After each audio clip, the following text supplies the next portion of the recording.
اعوذ باللہ من الشیطان الرجیم، بسم اللہ الرحمن الرحیم۔ محمد علی جناح یونیورسٹی کے اسٹوڈیو سے میں ہوں مصطفیٰ حبیب صدیقی۔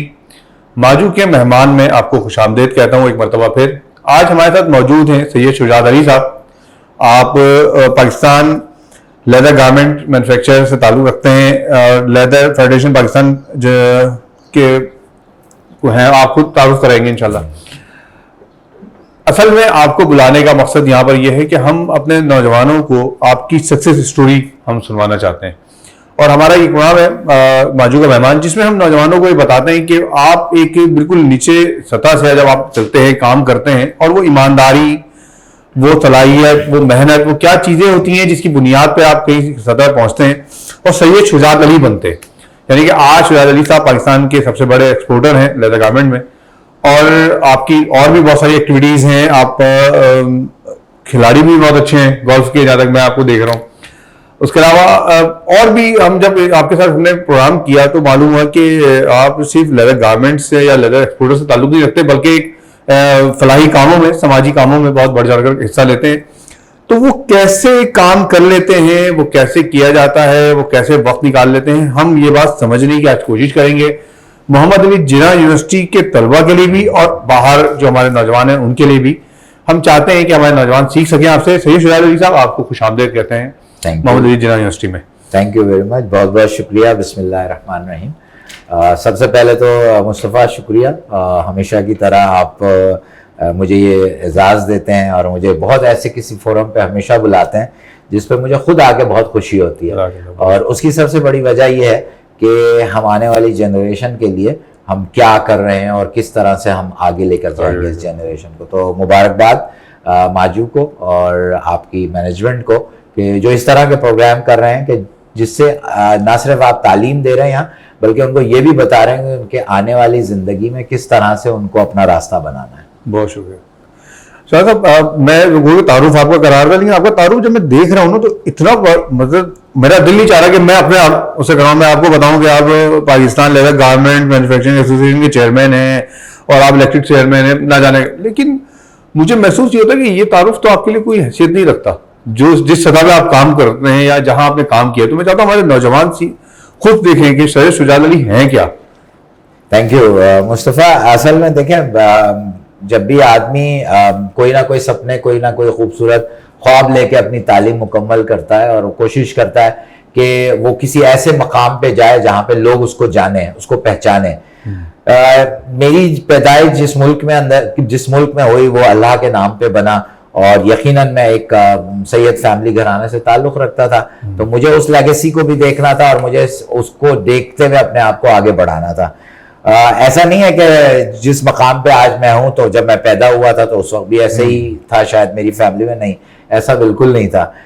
بلکہ میں یہ کہوں گا کہ ہم تو بہت ہی ایک چھوٹی سی فیملی تھے، والد، والدہ، میں اور میری بہن، اور ہم ایک کمرے میں رہتے تھے۔ اور کراچی میں ہی تھے؟ جی کراچی میں، بالکل، اور کراچی میں ہی میری پیدائش ہوئی، پی آئی بی کالونی میں میری پیدائش ہوئی۔ اور جب مجھے سب سے پہلے جب میں نے ہوش سنبھالا، بچہ 12 13 14 سال کے اندر ایک اس قابل ہوتا ہے کہ جہاں وہ اپنے خوابوں کو بنانا شروع کرتا ہے، تو جو میں نے دیکھا سب سے پہلے، تو مجھے یہ پہلی جو مجھے سچائی میرے پہ آئی وہ یہ تھی کہ میں ایک کتاب بیچنے والے کا بیٹا تھا۔ اب جب آپ کسی ایسی فیملی میں ہوتے ہیں اور آپ کو یہ پتہ چلتا ہے کہ آپ کے والد، آپ کی والدہ ٹیچر ہیں اور 3200 روپے ان کی سیلری ہے، اور آپ کے والد دن کا شاید 100 روپے یا 150 روپے کماتے ہیں، تو وہ خواب ایسا لگتا ہے کہ جیسے وہ مکمل ہونے ہوگا کہ نہیں ہوگا، اور اگر کرنا ہے تو پھر خود ہی بہت بڑی جدوجہد کرنی ہے۔ تو یہاں سے زندگی کی ابتدا ہوئی، اور تعلیم پڑھ رہے تھے، اللہ تعالیٰ نے کچھ ایسی سکلز دے دی تھی کہ اسپورٹس کے اندر بھی آ گئے تھے۔ تو 15 سال کی عمر میں، آپ یہ کہہ لیں 14 یا 15 سال کی عمر میں کرکٹ کے اندر ایک تھوڑی بہت جانی پہچانی پوزیشن میں آیا اور سندھ کی طرف سے سلیکٹ ہوا۔ اچھا، سپورٹس تو دیکھیے ایسی چیز ہے کہ وہ ایک، خصوصاً کرکٹ میں تو میں یہ کہتا ہوں کہ پاکستان کے ہر بچے کے خون میں کرکٹ بسی ہوئی ہے، چاہے وہ قومی کھیل ہے کہ نہیں ہے، چاہے وہ روڈ پہ کھیل رہا ہے، چاہے وہ گراؤنڈ پہ کھیل رہا ہے، چاہے وہ گھر کے اندر کھیل رہا ہے، تو کرکٹ تو ایک ایسی چیز ہے۔ تو اس حوالے سے وہ اسکلز تھیں جس کی بنیاد پہ آپ کو ایڈمیشن مل جاتا تھا, آپ اچھی کرکٹ کھیل لیتے ہیں, انڈر 19 کھیل لیتے ہیں, یہ ساری چیزیں تو ہو جاتی ہیں, کتابیں آپ کو مل جاتی ہیں اور اسپانسرشپ ہو جاتی ہے. بٹ کیا آپ کے وہ خواب پورے ہوتے ہیں؟ تو وہ خواب نہیں پورے ہوتے. خواب تو ایک تو یہ ہے کہ اسپورٹس میں آپ مقام بنا لیں تو شاید آپ کے خواب پورے ہو جائیں, یا پھر اگر آپ کاروبار کی طرف آئیں تو وہ آپ کے خواب. بٹ اس تمام پروسیس کے لیے وقت درکار ہوتا ہے. اب یہ وقت جو ہے وہ عموماً انسان کو بعض اوقات اس کے بیچ میں جو ہرڈلز آتی ہیں یا جو رکاوٹیں آتی ہیں, تو یہ وقت تو اپنا چلتا رہے گا, آپ پہ منحصر ہے کہ آپ کتنا کھڑے ہوئے ہیں اس وقت کے ساتھ. تو شروع یہی اسی طرح سے ہوا. ایک بہت ہی متوسط طبقے سے تعلق رکھتا تھا, اور والد صاحب جو ہے وہ دکان تھی ان کی صدر کے اندر کتابوں کی, اور والدہ میری ٹیچر تھیں. اچھا سن بھی بتائیے گا کون سی؟ ہاں یہ میں بتا رہا ہوں آپ کو 1977-78 1977-78 جب میں نے میٹرک کیا تھا, اور میٹرک 14-15 سال کی عمر میں ہوتا ہے. تو وہ بعض اوقات ایسا لگنے لگا کہ جو خواب, کیونکہ اطراف لوگ ایسے تھے, جب آپ کھیل رہے ہوتے ہیں یا آپ ایک اچھی تعلیم لے رہے ہوتے ہیں تو اطراف کچھ ایسے لوگ ہوتے ہیں جن کی وجہ سے آپ کے اندر ایک امنگ جاگتی ہے کہ کاش مجھے کو بھی یہی چیزیں میسر ہوں, جو میسر نہیں تھی. لیکن اللہ تعالیٰ کا کرم ہے, میں نے 16 سال کی عمر میں سب سے پہلے ایک پروفیشنل کام شروع کیا, اور میں انٹر میں تھا اور اچھے کالج میں ایڈمیشن ہو گیا تھا. پہلے ڈی جے میں ہوا, ڈی جے سے جس پہ لوگ 80% بھی لا کے نہیں ملتا تھا ان کو ایڈمیشن اس زمانے میں, آج کل تو 90-95% آتا ہے,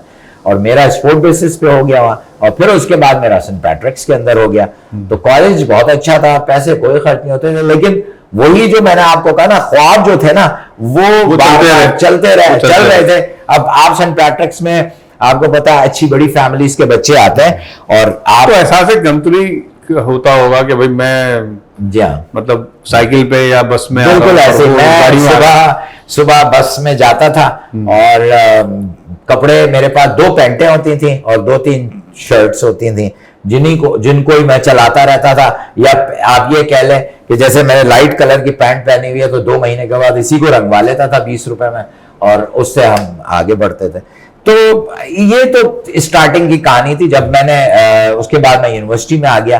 جب یونیورسٹی میں آیا تو 80s کا دور شروع ہو گیا تھا. 82 میں کراچی یونیورسٹی میں آ چکا تھا, اور 82 کے بعد میری ایک طرح سے ایک ایسی میچور لائف شروع ہوئی جس کے اندر مجھے فیصلہ کرنا تھا کہ آیا اب میں اسپورٹس کی طرف جاؤں یا میں آیا اپنے بزنس کچھ سٹارٹ کروں. تو 86 کے اندر جب 4 سال مجھے کراچی یونیورسٹی میں ہو گئے تھے اور میں آنرز کر چکا تھا, اور اس کے بعد میں ماسٹرز کی طرف جا رہا تھا, تو پھر میں نے فیصلہ کیا نہیں کچھ نہ کچھ کرنا ہے, کیونکہ نہ صرف مجھے خود کھڑا ہونا ہے بلکہ فیملی کو بھی سپورٹ کرنا ہے. والد صاحب ریٹائر ہو گئے تھے اور میرے پاس کوئی راستہ نہیں تھا اس کے کہ میں کروں. تو میں نے 1986 میں پاکستان کی ہسٹری میں جو پہلا جمعہ بازار لگا تھا گلشن اقبال میں کراچی میں, اس کے اندر میں نے ٹھیلا لگانا شروع کیا. اور ٹھیلے پہ میں آپ یہ کہہ لیں ایک سٹال ہوتا تھا جس کے اوپر میں بچوں کی فراکیں بیچا کرتا تھا. یہی کام میں شام کو بھی کرتا تھا جہاں میں رہتا تھا. صبح یونیورسٹی جاتا تھا اور یونیورسٹی میں اپنی تعلیم جاری رکھتا تھا. اور 88 میں پاس آؤٹ ہو گیا. 88 میں جب پاس آؤٹ ہوا اور ماسٹرز کیا اکنامکس کے اندر, تو اس وقت تک میں اسپورٹس وائز کافی میچور ہو چکا تھا. لیکن مجھے یہ فیصلہ کرنا تھا کہ اب میں اسپورٹس کو آن دا سیریس نوٹ جاری رکھوں اور اس سے پیسے کماؤں. ویسے تو میں اسپورٹس سے کما رہا تھا کیونکہ مجھے جابز ملتی جا رہی تھی اسپورٹس کی بیسس کے اوپر, اور میں بہت اچھے ڈپارٹمنٹس کے اندر, جیسے میں مسلم کمرشل بینک سے کھیلتا تھا اور وہاں سے مجھے ایک اچھی سیلری آفر ہوتی تھی اور ہوئی تھی جو مجھے ملتی تھی, اور میں گھر کو سپورٹ تو کر رہا تھا, بٹ گھر تو وہی 120 گز کا تھا نا, وہی 2 کمروں کا گھر تھا. اب خواب پورے کرنے ہیں تو بہت آگے جانا ہے. تو پھر میں نے یہ سوچا کہ نہیں, اس سے بڑھ کر آگے کچھ کرنا ہے. تو پھر میں نے یہ لیدر کا کام شروع کیا اور لیدر کے کام کے اندر کوشش کی کہ آگے بڑھے, اور اس میں بڑھتے چلے گئے. الحمدللہ 90s میں انٹر ہوئے. 90s کے اندر 88 میں پاس آؤٹ ہونے کے بعد 2 سے 3 سال لگے اپنے آپ کو لیدر کے اندر لانے کے, صحیح طریقے سے سیکھنے میں اور آگے بڑھنے میں, اور اس میں ہم آگے بڑھے الحمدللہ. لیکن وہ آپ آگے بڑھے, لیکن وہ آپ کی وہ بھی میں چاہوں گا ہمارے نوجوان سن سکیں کہ وہ آگے بڑھے کیسے, مطلب وہ ایک جیکٹ آپ نے بنائی اور پھر آپ گئے, کیا ہوا تھا وہ؟ جی میں بتاتا ہوں. یہ دیکھیں, میں سب سے پہلے تو مصطفیٰ آپ کو ایک بات بتاؤں, دنیا میں چاہے وہ مغرب ہو یا مشرق ہو, کوئی شارٹ کٹ نہیں ہے کامیابی کے لیے. کامیابی کا اگر کوئی یہ سمجھے کہ ایک آپ کو فیمس ہونا ہے, آپ کو امیر ہونا ہے, آپ کو ایک مقام پیدا کرنا ہے, اور کوئی آپ 1 سال یا 2 سال میں ہو جائیں گے, نہیں ہوتا. ونس ان اے بلو مون ہو جاتا ہے, کوئی ایسا موقع مل جاتا ہے, لیکن آپ کو ایک جسے کہتے ہیں نا ایک مستحکم پوزیشن کے لیے بہت محنت کرنی پڑتی ہے. تو اس کی ابتدا بھی اسی طرح ہوئی کہ میں سب سے پہلے جب لیدر کا بزنس میں نے شروع کیا, تو اب کیسے شروع کیا جائے. ہمارے ایک دوست تھے, انہوں نے مجھے کہا کہ بھائی آپ کے پاس کتنے پیسے. میں نے کہا میں تو تھوڑے سے ہی پیسے کما پاتا ہوں اور بچا پاتا ہوں, 3 ساڑھے 3 4 5 ہزار روپے بچ جاتے ہیں مجھے. تو وہ مجھے ایک ٹینری لے کر گئے جہاں پر میں نے یہ الحمدللہ یہ کام لیدر کچھ چمڑا خریدا اور خرید کے اس کی کچھ جیکٹیں بنائی. جب وہ جیکٹیں بن گئیں تو میں وہ جیکٹیں لے کر, جو ابھی موون پک ہوٹل اس زمانے میں شیرٹن ہوتا تھا, اس کا ایک شاپنگ مارکیٹ تھا, میں اس کی دکان پہ گیا اور میں نے وہاں جا کے کہا یہ میں نے جیکٹیں بنائی, خود ڈیزائن کی جیکٹیں. اور میں نے کہا یہ جیکٹس, حالانکہ میں ماسٹر گریجویٹ تھا اور مجھے نوکری مل سکتی تھی. اس زمانے میں 15,000 20,000 کی نوکری ایک اچھی سیلری کہلاتی تھی اسٹارٹنگ میں. 3 جیکٹس بنائی اور 3 جیکٹس بنا کے میں شیرٹن ہوٹل کے شاپنگ مارکیٹ میں لے کر گیا, دکان پہ دکھائی تو ہنسنے لگے, کہنے لگے بھائی ہم تو خود اپنی بناتے ہیں, ہم آپ سے کیوں خریدیں. تو میں نے ایک معصوم سی شکل بنائی کہ جیسے میں ینگ تھا بالکل, آپ سمجھ یہ آپ کو میں 30 سال پہلے 35 سال پہلے کی بات بتا رہا ہوں. اللہ تعالیٰ یہ ہمت آتش کو جوان رکھا ہوا, یہ اس کا کرم ہے, رب کی کرم ہے. تو مجھے جو ہے تو ہنسنے لگے, انہوں نے کہا, تو میں نے ایک معصوم سی شکل بنائی. انہوں نے کہا اچھا آپ ایسا کریں کہ رکھوا دیں, اگر بک گئی تو پیسے دے دیں گے. میں نے کہا جی ٹھیک ہے. میں نے فوراً رکھوا دیا اور کر کے میں واپس آ گیا. گھر آیا شام کو, ان کا فون آیا, انہوں نے کہا بھائی تم بڑے قسمت والے ہو, یہاں ہم اپنی جیکٹیں بنا کے رکھتے نہیں بکتی ہیں, آپ کی جیکٹ تو ایک ہی, اس میں ایک ہی آدمی لے گیا 3 جیکٹیں, تو وہ آ کے آپ پیسے لے جائیں. تو وہ میری اصل لیدر کی پہلی کمائی تھی. میں شام کو گیا ہوں, انہوں نے مجھے 3,150 1,050 روپے کی جیکٹ, جو آج 10,000 روپے میں نہیں بنتی, وہ میری پرائز تھی, اور انہوں نے مجھے دیے, اور دے کے مجھے ایسے دے کر پیسے مجھے ہینڈ اوور نہیں کیے. تو میں ان کی طرف دیکھیں, کہہ لیں مجھے آپ پہلے یہ بتائیں 10 جیکٹیں مجھے آپ کتنی جلدی دیں گے. Very good. تو یہ میرا سفر تھا مصطفیٰ. کہ یہ سفر میں مطلب آپ گئے, آپ نے جیکٹ, آپ کو یقین تھا جب آپ دے رہے تھے اس کو بیچ, مطلب اس سے آپ نے ایک شکل بنائی معصومانہ شکل, اور آپ نے کہا بھائی لے لو خدا کے لیے یار رکھ لو, تو کوئی یقین تھا, کوئی دل میں کچھ تھا کہ نہیں میں اپنے کام میں کانفیڈنٹ ہوں, میرا کام آگے جائے گا؟ مصطفیٰ دیکھیں, جب آپ انٹر ہوتے ہیں نا پریکٹیکل لائف کے اندر, تو آپ ایک بالکل جیسے کہتے ہیں نا کہ عمر کے اس حصے میں ہوتے ہیں جہاں پہ آپ کا ذہن بہت بکھرا ہوا ہوتا ہے, آپ اس کو جمع کرنا ہوتا ہے اور اس کے بعد ایک جگہ پہ کانسنٹریٹ کرنا ہوتا ہے. مجھے بالکل اندازہ نہیں تھا کہ اللہ تعالیٰ نے میرے لیے اس طرح کا راستہ ایک چنا ہوا ہے. میں یہی سمجھ رہا تھا کہ جس طرح میں نے اور کئی چیزوں میں پاسٹ کے اندر زور آزمائی کی تھی یا قسمت آزمائی کی تھی, تو یہ بھی ایک بزنس ہے, لگ گیا نہیں لگ. لیکن جب میری پہلی کمائی میرے ہاتھ میں آئی نا, تو مجھے یہ لگا کہ ہاں یہ شاید یہ میری ڈیسٹنی ہے اور یہی اسی راستے پہ چلنا ہے تو مجھے وہ منزل ملے گی. اور میں اس راستے پہ چلنا شروع ہو گیا, اور اللہ کا بڑا احسان ہے کہ ودن فیو ایئرز 92 کی بات میں نے آپ کو بتائی, اور 95 میں نے جو ہے اللہ کے فضل سے پہلا سفر کیا یورپ کا. اور میں جب پیچھے مڑ کے دیکھتا تھا تو مجھے یقین نہیں آتا تھا کہ کسی نے کہا تھا کہ بھئی آپ کے ہاتھ میں, وہ ہوتا ہے نا مذاق سے آپ کہتے ہیں اسکول کالجز کے اندر کہ آپ کے ہاتھ میں یہ لکیر سفر ہے.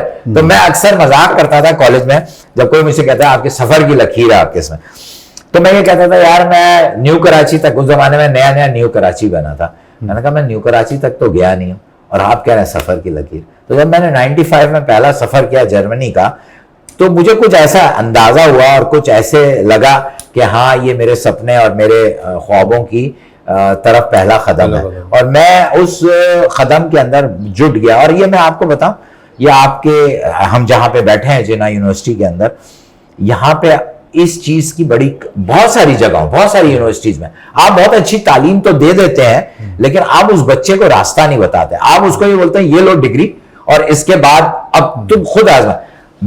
آپ نے یہ جو کام شروع کیا ہے نا اس یونیورسٹی کے اندر, میں 5 یونیورسٹی میں لیکچرز دیتا ہوں جا کے, ایز اے گیسٹ اسپیکر.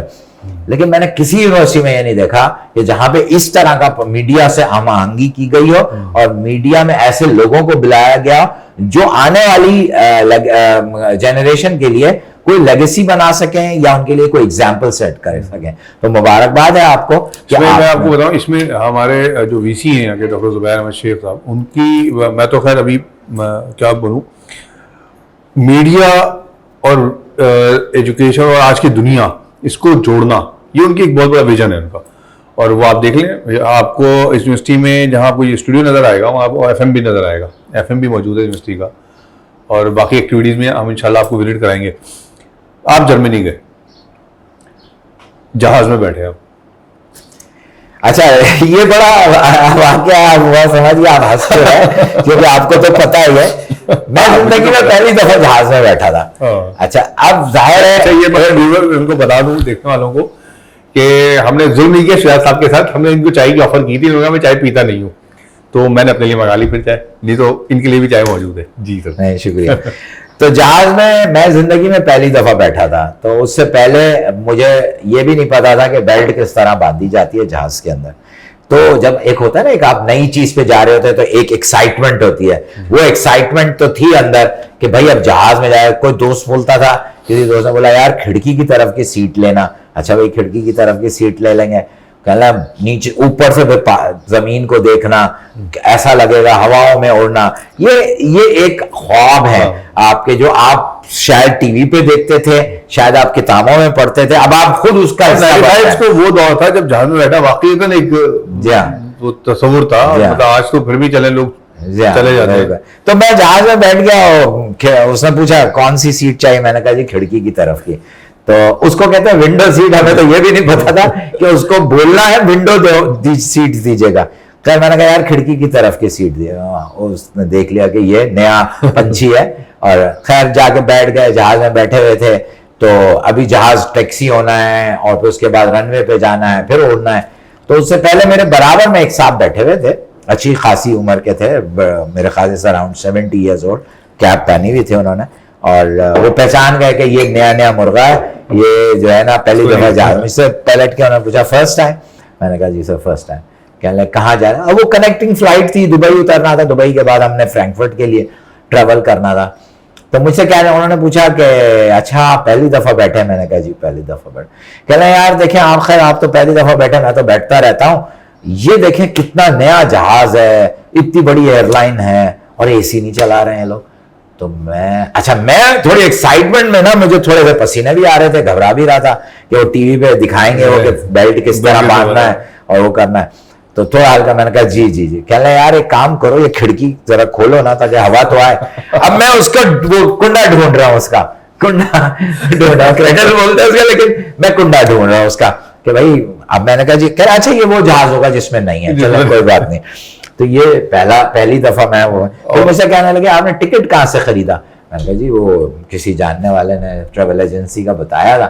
کہنا آپ نے لنچ کے پیسے دیے تھے اس میں, میں نے کہا لنچ نہیں.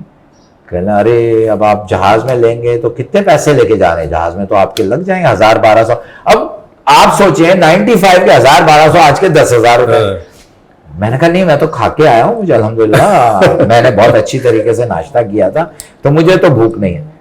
کہنا اچھا چلیں ٹھیک.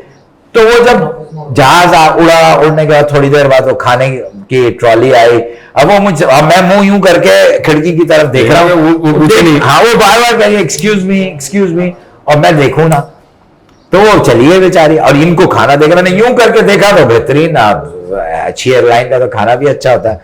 تو میں نے نہیں کہا, انہوں نے بیچ میں مجھے آفر کی میرے ساتھ, میں نے کہا نہیں تھینک یو ویری مچ. تو سمجھ گئے کہ اس کے ساتھ میں نے کر لیا. پھر انہوں نے ایروسٹس کو بلا کے کہا کہ بھائی اس کو کھانا دو, میں نے اس کے ساتھ مذاق کیا. تو یہ پہلی دفعہ یہ اس طرح کی بڑے واقعات ہوئے. پھر ہم اترے دبئی, وہاں سے فرینکفرٹ جرمنی, وہاں ٹیکسی والے کو ہم نے بتایا یہ ہوٹل ہے, اور وہ گھماتا رہا 150 مارک ہوتا تھا اس زمانے میں ہالینڈ کے اندر, سوری جرمنی کے اندر. تو وہ مارک جب ختم 150 مارک 167 مارک بنے تو اس نے ہوٹل پہ اتار دیا ہم کو. ہم نے کہا شاید اتنی دور ہوگا ہوٹل, ہم نے اس کے بعد چیک ان کرنے کے بعد واپس آئے, باہر کھانا کھانے گئے تو دیکھا جہاں سے ہم چلے تھے وہی سامنے تھا اسٹیشن جہاں سے ہم چلے تھے. تو وہ اس طرح کا واقعات ہوتے ہیں. اور لیکن یہ واقعات بھی آدمی کو سکھا دیتے ہیں, زندگی سکھا دیتے ہیں. آپ نے سیکھا ہوگا یقیناً اس سے. یقیناً بہت زیادہ سیکھا. اور میں جس فیئر پہ گیا تھا وہ ایکچولی ایک ایگزیبیشن تھی جس پہ میں گیا تھا, اور اس ایگزیبیشن میں جو کچھ میں لے کر گیا تھا تو آپ تو یہاں بٹھایا ہے آپ نے, اور یہ سمجھ کے بٹھایا ہوگا کہ بھائی ایک کامیاب بزنس مین ہے, اس کی تو یہ تو گیا ہوگا جاتے ہی ایکسپلور کر لیا ہوگا اور جاتے ہی چھا گیا تھا. تو میں آپ کو بتاؤں I was totally flop in that fear, totally flop. کیونکہ اس زمانے میں نہ گوگل ہوتا تھا, نہ اس زمانے میں کوئی ایسی انٹرنیٹ فیسلٹیز تھی جس پہ میں سرچ کر کے دیکھ لوں کہ کس ملک میں کیا چل رہا ہے. اور انفارچونیٹلی یہی ہوا کہ میں بہت ہی ربش قسم کی کلیکشن لے کے گیا تھا اور کوئی نہیں آیا میں. لیکن وہاں ایک اچھی چیز یہ ہوئی, جب اللہ تعالیٰ نے کسی کو کامیابی دینی ہوتی ہے تو کوئی نہ کوئی بہانہ تو بنتا ہے. اور وہی چیز میں آج لوگوں کو پڑھاتا ہوں, وہی چیز آج لوگوں کو بتاتا ہوں کہ degree is not enough. Degree سے تو آپ شعور تو آپ کو آ جاتا ہے, کسی بھی کام کا, کاروبار کا آ جاتا ہے. اگر آپ میڈیکل پڑھ رہے ہیں تو ڈاکٹریٹ کا شعور آ جائے گا, انجینئرنگ پڑھ رہے ہیں تو انجینئرنگ کا شعور آ جائے گا. لیکن اس کے لیے آپ کو پریکٹیکلی انوالو ہونا پڑتا ہے ڈیورنگ ایجوکیشن. جب تک آپ اس کے دوران آپ جائیں گے نہیں اس جگہ پہ, اس فیلڈ میں نہیں جائیں گے, آپ کو اس کی ڈائنامکس کا نہیں پتا چلے گا. تو میرے ساتھ بھی یہی ہوا کہ میں بہت ربش لے کے گیا تھا, لیکن مجھے وہاں مجھے جو میری فرسٹ مینٹور تھی, ایک بہت بڑے برانڈ کی مالکہ تھیں, ان کو میں جا کے میں ملا آخری دن, کیونکہ 3 دن تو میں بہت ہی بور ہوا, کوئی آتا ہی نہیں تھا اور میں بیٹھا رہتا تھا. تو پھر میں نے ان سے گزارش کی, وہ میرے اسٹینڈ پہ آئیں, بوتھ پہ آئیں, آ کے انہوں نے دیکھا, انہوں نے کہا بہت خراب مال بنا ہے, بہت خراب سیمپلز ہیں, اور ان کو پھر انہوں نے مجھے جرمنی میں بلایا دوبارہ سے. انہوں نے مجھے پڑھایا اور مجھے بتایا وہ کہ فیشن کسے کہتے ہیں, اور مجھے بتایا کون سے موقع پہ کیا پہننا چاہیے. جیسے آپ سمجھ لیں ہمارے یہاں گرمی آتی ہے تو لوگ پتلے کپڑے اور لائٹ کلرز یوز کرتے ہیں, ونٹر آتا ہے تو موٹے کپڑے, اور میں آسان اردو میں سمجھانے کی کوشش کر رہا ہوں. تو فیشن اسی کا نام ہے.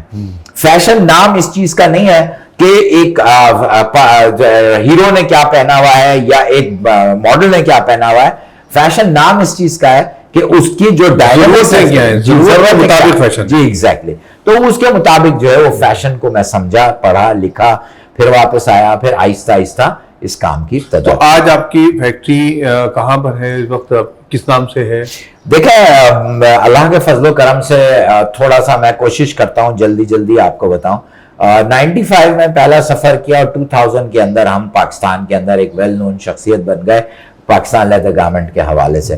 اور 2000 کے بعد جو سفر شروع ہوا, اور اس کے بعد 2005 2010 کے اندر اللہ تعالیٰ نے مجھے ایک بہت بڑا اعزاز دیا کہ مجھے امریکہ کے اندر ایک ریسرچ سوسائٹی ہے جس نے مجھے businessman of the year کا آنر دیا. اور اس وقت مجھے as a young businessman کا انہوں نے بڑا آنر دیا, اور میں امریکہ گیا اور وہاں پہ میں نے وہ ٹرافی لی اور وہ مجھے ایوارڈ ہوا. پھر 2015 میں مجھے ایکسپورٹ ٹرافی ملی پاکستان لیدر گارمنٹس کے حوالے سے, لیدر جیکٹس کے حوالے سے. 500 ملین کا ہم نے بینچ مارک کراس کیا تھا, جس کی وجہ سے ہم کو یہ ٹرافی ملی. اور ہم دنیا کے بڑے برانڈز کے لیے کام کرنا شروع کر دیا ہم نے. اور جب آپ برانڈز کے لیے کام کرتے ہیں, یہ ہوتا ہے اصل آپ کا امتحان, کہ آپ اس برانڈز کی کریڈیبلٹی کو آپ نے برقرار رکھنا ہے. آپ اپنے کام سے اس برانڈ کو اس لیول پہ لے کر جانا ہے کہ جس کے اوپر وہ آلریڈی ایگزسٹ کر رہا ہے, ڈاؤن فال نہ ہے اس کے اوپر. تو اللہ کا کرم ہے کہ ہماری فیکٹری اس وقت one of the art factory ہے. آپ یہ کہہ رہے ہیں کہ ایک ماڈل فیکٹری بنائی ہے ہم نے, بہت موسٹ ماڈرن اکوپمنٹ ہے ہمارے پاس. ہم اسٹارٹنگ فرام را, یعنی جب کھال جانور پہ سے اترتی ہے اس سے لے کر ہم لیدر جیکٹ تک بناتے ہیں, اور اس کو ہم ایکسپورٹ کرتے ہیں. اور پاکستان میں پچھلے آپ یہ کہہ لیں 92 یا 95 کہہ لیں, 92 سے تو شروع کیا کام کو, 95 میں ہم پہلی دفعہ باہر گئے. اور یہ جو سال تھے آپ سمجھ لیں یہ 30 سال تقریباً ہمارے, یا 25 سال ہمارے ایسے گزرے کہ الحمدللہ اللہ تعالیٰ نے, جب آج پلٹ کر دیکھتے ہیں تو سمجھتے ہیں کہ اللہ تعالیٰ نے کامیابی کے لیے جو جواز بنایا, جو وجہ بنائی, وہ بہت ہی امپورٹنٹ ہے آپ کے لیے. کام ہر کوئی کر لیتا ہے, بہت سارے لوگ ہوتے ہیں, صرف ان کو پالش کرنے کی ضرورت ہے. آپ کی اس یونیورسٹی میں بہت سارے لوگ ہوں گے جو شاید اتنے اچھے اسٹوڈنٹ نہیں ہوں, جیسے میں نہیں تھا اتنا اچھا اسٹوڈنٹ, لیکن ان کے لیے ان کے اندر دوسری ایبلٹیز زیادہ ہوں. اسی طرح بہت سارے اسٹوڈنٹ ایسے ہیں جو یہاں سے ڈسٹنکشن لیتے ہوں گے, ٹاپ کرتے ہوں گے, اور وہ آگے جا کے ورلڈ بینک کے اندر, ایشین ڈیولپمنٹ بینک میں, یا کسی بھی پاکستان کے بڑے بینک میں, یا کسی فائنینشیل انسٹیٹیوشن میں بہت بڑی پوسٹ لیتے ہیں. تو یہ اللہ تعالیٰ کرتے ہیں ان سکسیس کا, لیکن اس کے پیچھے جو ایک شخصیت ہوتی ہے وہ بڑی امپورٹنٹ ہوتی ہے. اگر میں بہت بڑی جذباتی سی بات کرنے لگا ہوں, لیکن اگر سچی بات پوچھا جائے نا تو وہ شخصیت ہوتی ہے ماں کی, کہ جو آپ کے لیے یہ سارا ماحول اللہ تعالیٰ جب آپ کو یہ کریٹ کر کے دے دیتا ہے, تو پھر اس کے بعد آپ کو اس چیز کو عملی جامہ پہنانے میں جو شخصیت آپ کے ساتھ کندھا لگا کے کھڑی ہوتی ہے وہ آپ کی ماں ہوتی ہے. اب کسی بھی لڑکی ہو یا لڑکا ہو. کبھی ماں کا جب آپ نے ذکر کیا تو مثال جب آپ پہلی کامیابی آپ کی ہوئی اور آپ آئے اور آپ نے اپنی والدہ سے ذکر کیا, وہ کیا لمحہ تھا, کیا الفاظ تھے اور کیا جواب تھا؟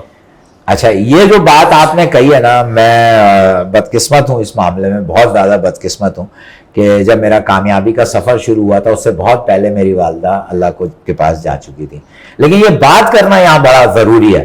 کیوں بہت ضروری ہے؟ تاکہ یہ اس بات کا پروف ملے کہ آپ کی ماں ہی تھی جو آپ کو آگے لے کے گئی.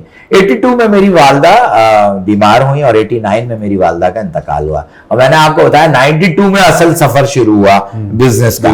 تو یقیناً وہ تو نہیں تھا, لیکن یہ جو 82 سے 89 کا فاصلہ تھا نا, یہ جب مکمل ہو رہا تھا, یعنی تعلیم چل رہی تھی, تو میری ماں بیمار تھی, اور ہم یعنی ہم سے مراد میں اور میری سسٹر, ہم کوشش کرتے تھے کہ اس ماں کا ایک رات کا بھی حق ادا کریں. تو کیونکہ وہ بستر پہ تھی اور نہیں اٹھ سکتی تھی بستر سے, اور بہت ان کے ساتھ ان کی ایک بہت بڑی 2 سرجریاں ہوئی تھی, تو ان کے ساتھ بیٹھنے کا موقع ملتا تھا, ان کو جاننے کا موقع ملتا تھا, ان کی باتیں سننے کا موقع ملتا تھا بہت زیادہ. اور یہی ٹائم ہوتا ہے جو آج کی جنریشن اپنے ماں باپ کو نہیں دیتی ہے. تو اسی لیے ان کو تھوڑا فاصلہ مکمل کرنے میں دیر لگتی ہے.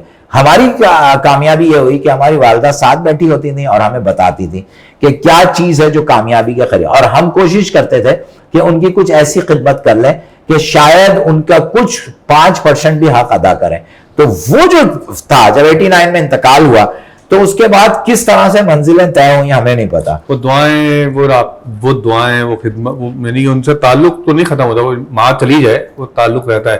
ہمارا نوجوان آج کا بہت پریشان ہے, وہ پڑھ رہا ہے, محنت کر رہا ہے, وہ آگے جا رہا ہے, لیکن غیر یقینی کیفیت ہے. میں لوگوں سے ملتا ہوں یہاں پہ یونیورسٹی میں, ان کے بعد ڈگری, آپ نے خود ذکر کیا اس بات کا, وہ کہتا ہے ڈگری حاصل کر لیں گے لیکن آگے کیا ہے, مطلب میں آگے کیا کروں گا, جابس کہاں ہیں, پاکستان میں کیا رکھا ہے.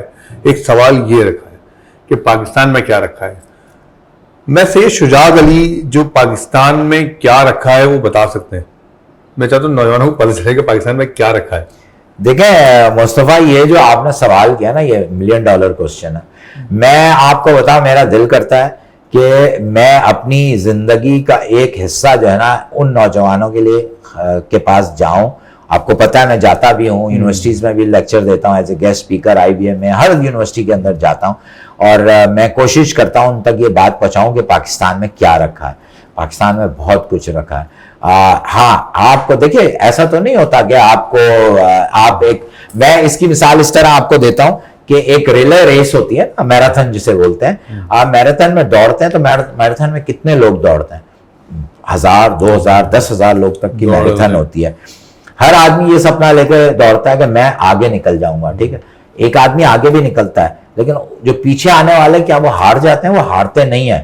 فرق صرف یہ ہوتا ہے کہ وہ زندگی کی دوڑ میں یا اس ریس کی دوڑ میں نمبر 1 آ جاتا ہے. کسی کو ہیرو بنائے, آپ کسی کے ساتھ بیٹھیں, اس کی باتیں سنیں اور اس کی باتوں سے انسپریشن لیں اور انسپریشن لے کر آگے بڑھیں. تو آپ دیکھیے گا یہ جو لوگ جو مایوس ہے نا, مایوسی تو کیوں بولا اللہ تعالیٰ نے کہ مایوسی جو ہے وہ گناہ ہے؟ اس کی وجہ یہی ہے کہ ایسا کچھ نہیں ہے. آپ کے لیے ہر جگہ ایک انعام ہے.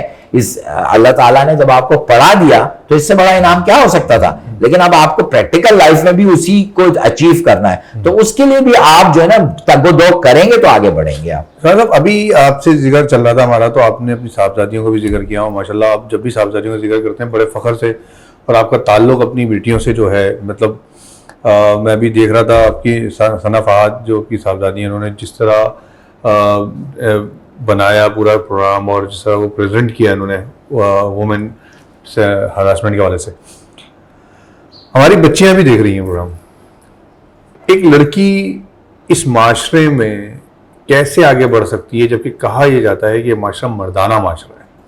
ہمارا ایک بچی جو ہے, ہماری ایک عورت جو ہے وہ آگے نہیں بڑھ سکتی, مشکل ہے اس کے لیے. آپ کے خیال میں کتنی مشکل ہے, اور اگر مشکل ہے تو اس مشکل کا حل کیا ہے؟ مصطفیٰ دیکھیں, یہ بالکل ایک سچ بات ہے کہ پاکستان کے کلچر میں یہ کہا جاتا ہے it's a male dominating society. یہ ہماری بدقسمتی ہے, یہ بہت ہی غلط سٹیٹمنٹ ہے اور بہت غلط طریقے سے یہ کہا جاتا ہے. میرے نبی پاک صلی اللہ علیہ وسلم نے جب شادی کی تھی تو حضرت خدیجہ الکبریٰ پہلی انٹرپرینیور وومن تھی مسلمانوں کی طرف سے. دیکھیں سب سے پہلے اسلام حضرت خدیجہ الکبریٰ نے اس قبول کیا تھا, تو وہ پہلے انٹرپرینیور تھیں اور جو بزنس کرتی تھیں. تو یہ کیسے ہو سکتا ہے کہ اسلام میں عورتوں کے کام کے اوپر یس دیر آر سم باؤنڈریز, اس کے درمیان رہ کے آدمی کام کرے تو کوئی کام مشکل نہیں ہے اس کے اندر. آپ نے میری بیٹیوں کا ذکر کیا, جی ہاں میری کوشش یہی تھی اپنی بیٹیوں کے ساتھ کہ ان کے ساتھ سب سے پہلے تو ایک فرینڈلی ریلیشن شپ قائم کروں. وہ پتہ نہیں میں کر سکا یا نہیں کر سکا, لیکن یہ مجھے پتا ہے کہ جو کچھ ان کو سکھایا یا جو کچھ میرے خون کے اندر تھا کہ آگے بڑھنا, وہ میری بیٹیوں میں ہے. اور اسی کے تحت جب میری پہلی بیٹی کی شادی ہوئی تو اس کے بعد وہ آئی وی ایس سے پڑھی ہوئی تھی, تو انڈس ویلی جو ہے بہت مشہور یونیورسٹی ہے, کالج ہے, انسٹیٹیوشن ہے, جہاں پہ خاص طور پہ لڑکیوں کو بہت زیادہ اپریشیٹ کیا جاتا ہے ان کی اسکلز کے اوپر. تو اس نے کچھ نہ کچھ کرنا تھا, بٹ فارچونیٹلی اس کی شادی ہو گئی, اور انفارچونیٹلی اس کے لیے کہیں کہ اس کے لیے شاید ایسا لگا اس کو دروازے بند ہو گئے, لیکن اس نے اپنے خوابوں کو پورا کیا اور اس نے میڈیا کے اندر آئی اور میڈیا سے اس نے اپنے آپ کو منوانا شروع کیا. اور لاسٹ وومنز ڈے پہ اس کو ماشاءاللہ آنر بھی ملا. اس کی بنائی ہوئی ویڈیو کو جو اس نے انڈر ایج لڑکیوں کے اوپر جو ہراسمنٹ ہوتی ہے اس کے اوپر اپنی آواز اٹھائی, اور ماشاءاللہ اس کے اوپر تو اس کو ہم نے آگے بڑھایا.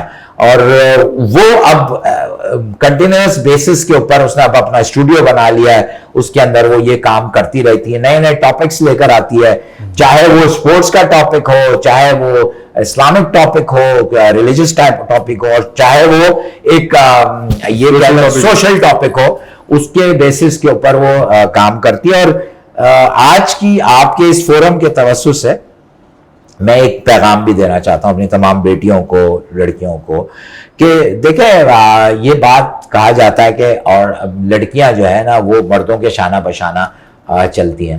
میں آپ کو پوری ذمہ داری سے کہہ رہا ہوں, لڑکیاں مردوں کے شانہ بشانہ نہیں چلتی. آپ پورا یورپ اٹھا لیں, ویسٹ اٹھا لیں, لڑکیاں مردوں کے شانہ بشانہ نہیں چلتی. لڑکیاں مردوں سے آگے چلتی ہیں. میرے پاس, میں اس وقت پورے یورپ میں میرا پروڈکٹ جاتا ہے, میں جس کمپنی میں جاتا ہوں مور دین 50 کمپنیز کو میں اب تک ان کا میں مینوفیکچرر ہو چکا ہوں. ہر جگہ مور دین 60% خواتین کام کرتی ہیں, اور جس طرح وہ کام کرتی ہیں they started in 8 o'clock till 6 o'clock, but in کا وہ کام ہی سب کچھ ہوتا ہے. آپ ان سے کوئی بات کر نہیں سکتے, آپ لنچ میں بیٹھیں گپ لگائیں سب کچھ کریں, بٹ بڑی ڈیووٹیڈ ہوتی ہیں, بڑی پنچوئل ہوتی ہیں, اور بڑے اپنے کام کے ساتھ بہت وائل ہوتی ہیں. تو یہ انفارچونیٹلی جب ہم کلچر میں اس چیز کو ڈالتے ہیں نا تو لڑکیاں بیچاری گھبرا جاتی ہیں. وہ سمجھتی ہیں کہ ہم اتنا پڑھ لیا لکھ لیا, اب اس کے بعد ہمیں شادی ہونی ہے اور یہی ہماری شادی کے بعد ہم نے بچے پالنا. نہیں, ایسا نہیں ہے. ایسا بھی ہوتا ہے, آپ شادی کر لیتے ہیں, بچے بھی ہوتے ہیں, اور پھر بھی آپ کام کر رہے ہوتے ہیں. تو ہمارے یہاں اس چیز کی بڑی کمی ہے کہ ہم جو ہے شاید اپنی لڑکیوں کو وہ راستہ نہیں دکھا رہے جو ان کے لیے میرے نبی پاک نے مختص کیا ہے. اور اس میں یہ بھی ہے کہ مردوں کا ہم لوگوں کا بھی اس میں کردار ہے. مطلب آپ کی اگر صاحبزادی کا ذکر کیا جائے تو آپ نے ابھی خود ذکر کیا کہ ان کے شوہر نے ان کا ساتھ دیا اور وہ کھڑے ہوئے ساتھ اور کہا کہ آگے بڑھو. تو یہ جو ہم کہتے ہیں مردانہ معاشرہ ہے, تو اس مردانہ معاشرے میں بھی مرد کو بھی بات سمجھنے کی, ہمارے جو نوجوان پڑھ کے نکل رہے ہیں باہر, کہ وہ اپنی آنے والی جو بھی ان کی بیوی ہوگی ان کو ساتھ لے کے چلیں اور وہ فرق مٹائیں. بالکل. دیکھیں یہ ایسے ہی ہے. میں آپ کو بتاؤں ہمارے معاشرے میں کچھ چیزیں بڑی بیڈ ایگزامپل سیٹ ہو جاتی ہیں. جیسے میرا بھانجا ہے وہ ڈیف اینڈ ڈم ہے, تو اس کے لیے آپ رشتہ دیکھ رہے ہیں کہ ڈیف اینڈ ڈم ہی لڑکی ہونی چاہیے, وچ از رانگ. نہیں ہونا چاہیے ایسا. اور اس کے اندر یہ ہم ایک بیڈ ایگزامپل پیش کرتے ہیں. تو ہمارے ہاں کیا ہوتا ہے کہ جب لڑکیاں بڑی ہوتی ہیں اور ان کو رشتے نہیں آ رہے ہوتے ہیں, تو وہ کیا ہوتا ہے کہ ان کو بولتے ہیں کہ یار آپ کہیں بھی ہو, آپ کہیں بھی ہو جائے, کہیں بھی ہو جائے ضرور, لیکن آپ اس کو روکو نہیں, کام کرنے سے نہیں روکو. وہ راستہ خود بنائے گی. اگر اس کو بچے بھی پال لیں اس دوران وہ پال لے گی. اتنی صلاحیت ہے. جی. اور میں اب یونیورسٹی میں جاتا ہوں نا, دیکھیں میں آپ کو بتاؤں بہت ذمہ داری سے میں آپ کو یہ بات بتا رہا ہوں کہ میں ان لڑکیوں کی آنکھوں میں چمک دیکھتا ہوں, لیکن وہ ہرڈل آتا ہے, اور ہرڈل آئیں گے, چاہے وہ بزنس کریں, چاہے لائف ہو, چاہے کچھ بھی ہو. زندگی میں سپیڈ بریکرز آتے ہیں, اور وہ سپیڈ بریکرز اس لیے نہیں ہوتے کہ آپ وہیں رک جائیں اور آپ اپنا سفر ختم کر دیں. وہ اس لیے ہوتے ہیں کہ آہستہ آہستہ چلیے. یہ ایئر کرافٹ جو ہوتا ہے دنیا کا سب سے تیز اڑنے والا, جلد پہنچانے والا, وہ بھی جب جہاز لگا ہوا ہوتا ہے, میں نے آپ کو پہلے بھی بتایا تھا کہ وہ پہلے ٹیکسی کرتا ہے, رن وے پہ آتا ہے, پروگرامنگ ہوتی ہے, رن وے پہ دوڑتا ہے, پھر اوپر جاتا ہے, پھر اترتا ہے. یہی لائف ایسی ہے, وہ اپنی ڈیسٹنی پہ اترتا ہے. اسی طرح ہے کہ آہستہ سے شروع کیجئے, اسٹیپ بائی اسٹیپ شروع کیجئے, تو آپ آگے بڑھ جائیں گے. بہت کم ایگزامپلز آپ کو ایسی ملیں گی کہ جس کے اندر کسی نے کام شروع کیا 10 دن پہلے اور 10 دن بعد موضوع ہوتے ہیں, کچھ ایسی چیزیں ہو جاتی ہیں. ٹھیک ہے صاحب, ہم نے آپ سے گفتگو کی, آپ نے محمود علی یونیورسٹی میں اتنا وقت دیا, اور ہماری یونیورسٹی بھی آپ نے دیکھی یقیناً.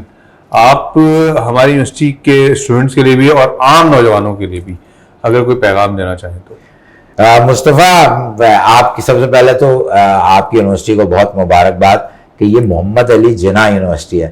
یہ وہ صاحب ہیں, یہ وہ فاؤنڈر ہیں, یہ وہ ہمارے محسن ہیں جنہوں نے اس ملک کو بنایا. تو سب سے پہلے تو ہمیں ان کی تھاٹس کی قدر کرنی چاہیے. جہاں تک آپ نے کہا آپ کی یونیورسٹی, دیکھیں یونیورسٹی میں تو یہ چاہوں گا کہ آپ سامنے بٹھائیں, ہم بات کریں. ہمارے یہاں سب سے بڑا پرابلم ہم بات نہیں کرتے ایک دوسرے کے ساتھ. جو کانفیڈنس لیول ہے نا وہ نہیں آتا. دنیا میں آپ جا کے دیکھیں وہاں ایسے پروگرامز ہوتے ہیں جو آمنے سامنے بات ہو رہی ہوتی ہے, ان کو نکالا جاتا ہے, ان کے اندر سے ان کے نکالا جاتا ہے. ہمارے یہاں تھیوری پہ زیادہ زور ہوتا ہے, پریکٹیکل پہ نہیں ہوتا. تو میرا پیغام یہی ہے کہ آپ کامیابی حاصل کرنے کے لیے کوئی شارٹ کٹ نہیں ہے, اس کے لیے بڑی محنت ہے, بڑی تگ و دو ہے, اور اس تگ و دو میں آپ کی نیت کا اچھا ہونا بہت ضروری ہے, والدین کی دعاؤں کا ہونا, اور دعائیں اسی طرح آئیں گی کہ جب آپ ان کی خدمت کریں گے. جب آپ پڑھتے ہیں تو یہ نہ سمجھیں کہ کلاس میں فرسٹ آنے والا ہی کامیاب ہے. کامیابی آخری آنے والا بھی ہوتا ہے. شرط صرف یہ ہے کہ آپ کتنے آنےسٹ ہیں اپنی تعلیم کے ساتھ, اپنے کام کے ساتھ. اور یہ جب میں طالب علم بولتا ہوں تو میں یہ نہیں کہتا کہ صرف لڑکا ہی طالب علم ہے, طالب علم لڑکی بھی ہے.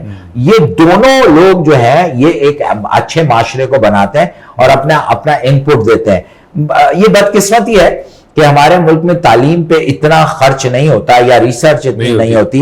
اور اب پرائیویٹ یونیورسٹیز جب سے آئی ہیں لائک آپ کی یونیورسٹی, اس سے بڑے اچھا ایک ماحول ہے اور زیادہ گریجویٹس نکل رہے ہیں. اور جب زیادہ گریجویٹس نکلتے ہیں تو معاشرہ تو ڈیولپ ہو جاتا ہے, اس میں شعور تو آ جاتا ہے, لیکن کامیابی کے لیے جو آپشنز ہیں وہ بہت کم ہیں, یعنی جابز بہت کم ہیں. تو پھر why don't you make your self as a entrepreneur. بھائی آپ کام کریں, اپنا کام شروع کریں. میری جو سب سے چھوٹی بیٹی ہے آسٹریلیا میں ہے, وہ شادی ہو کے وہاں گئی, تو اس نے کام کرنا تھا, تو اس نے اپنا ایک برانڈ, کیکس کا برانڈ بنا لیا, سویٹ ڈشز کا ایک برانڈ بنا لیا. اب دن میں وہ 20 آرڈرز لے سکتی ہے صرف, کیونکہ اس سے زیادہ بنا بھی نہیں پاتی. تو اس سے کیا ہوتا ہے کہ اس نے اپنے کیک کا برانڈ بنا لیا. تو ایسے آپشن بہت ہیں. فوڈ میں آئے, رائس کے اندر آئے, ہینڈ ناٹڈ کارپیٹ میں آئے, فیبریکیشن میں آئے, کپڑوں میں آئے, برانڈز بنانے کی کوشش کریں. بہت سارے کام ایسے ہیں کہ جو آپ کر سکتے ہیں. یہ میں آپ کو بتاؤں, دنیا میں اللہ تعالیٰ نے اپورچونٹیز اتنی رکھی ہیں کہ آنے والی شاید 50 نسلوں کے لیے بھی کام موجود ہے, کرنے والا ہونا چاہیے.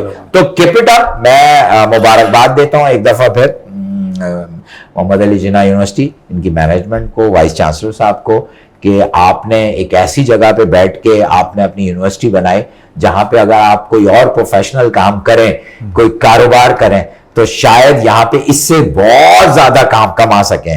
شارع فیصل پہ آج ایک بلڈنگ میں یہ رن کرنا بہت مشکل کام ہے, جن کو, کیونکہ پیسے کی تو کوئی کمی نیت ختم ہی نہیں ہوتی نا, لیکن آپ یہاں بیٹھ کے یہ کام کر رہے ہیں, بہت ہی قابل تعریف ہیں, قابل تحسین ہیں. اور میں آخر میں بہت مبارکباد پیش کرتا ہوں یونیورسٹی کو, اور میں یہ توقع کرتا ہوں کہ آپ پھر مجھے بلائیں گے, اور اگلی دفعہ جب بلائیں گے تو میرے ساتھ یہ اسٹوڈنٹ بیٹھے ہوئے ہوں گے, کوئی گپ لگائیں گے, ان کے ساتھ انجوائے کریں گے, اپنی جو ہمارے ساتھ کیا ہوا, ہم امریکہ جاتے ہیں وہاں کس طرح سے ہمارے ساتھ سلوک ہوتا ہے, ہم یورپ جاتے ہیں وہاں کس طرح سے ہمیں ہاتھوں ہاتھ لے, کس طرح راستوں کے اندر مشکلات آئیں اور کامیابی حاصل کی, اچھی چیزیں شیئر کریں گے ان کے ساتھ, اور مزہ آئے گا انشاءاللہ. انشاءاللہ. بہت شکریہ.